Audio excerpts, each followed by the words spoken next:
Our gospel today that we hear certainly invites us to look deeply at our commitments and look deeply to make sure that we're following not only the letter of law, but the meaning behind the law as well.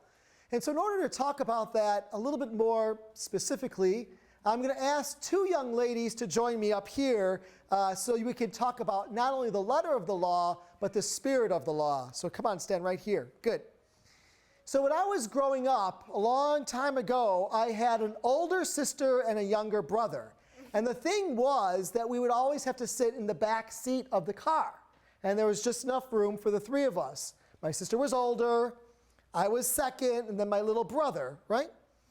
So what would happen along the ride in the car is that sometimes we would get a little bit pokey.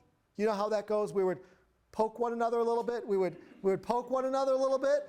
And then my mom would say, "Mom, Jason is poking me.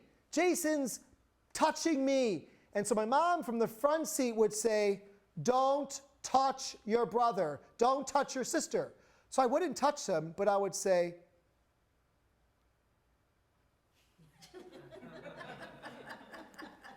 and then they would complain, and I'd say, "But I'm not touching them. I'm not touching them. I'm not touching them, Mom. I'm not touching them." I was true to the law. I was not touching my brother or my sister. I was not touching them. Was I still bothering them? Yes. Yes.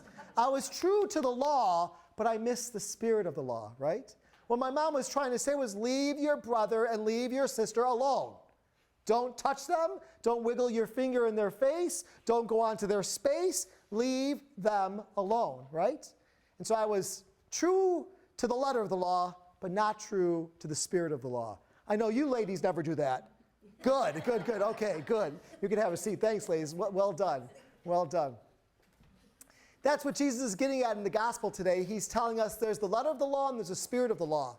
And Jesus really pushes the spirit of the law pretty deep. He says, you heard that it was told, don't kill, but I'm saying don't also be angry. Not only don't kill, don't also be angry. You heard said don't commit adultery. I'm also saying look at everything that happens in your heart as you lust after others. Jesus says don't just follow the letter of the law, but the spirit of the law as well. So as we gather together today, we think about God's 10 commandments, how God calls us to love our brothers and sisters, and we hang on to not just the letter, but the spirit of all those laws that Jesus gives us, especially love our brothers and sisters, love the Lord our God. You know, sometimes I go and I talk to the little kids in the school, in preschool, in first grade, in kindergarten, and I ask them, tell me, does God call them 10 commandments or 10 suggestions? A lot of time I get 10 suggestions.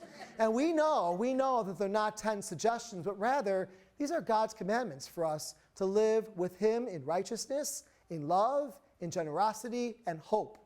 And so as we gather together this weekend, as we gather for this sacred Mass, perhaps we think about how we might be able to push even more deeply our love for our brothers and sisters, our commitments so that our yes means yes and our no means no, our generosity to our brothers and sisters always. Jesus challenged us, not just to the letter of the law, but to the spirit of the law, and we call ourselves to respond lovingly.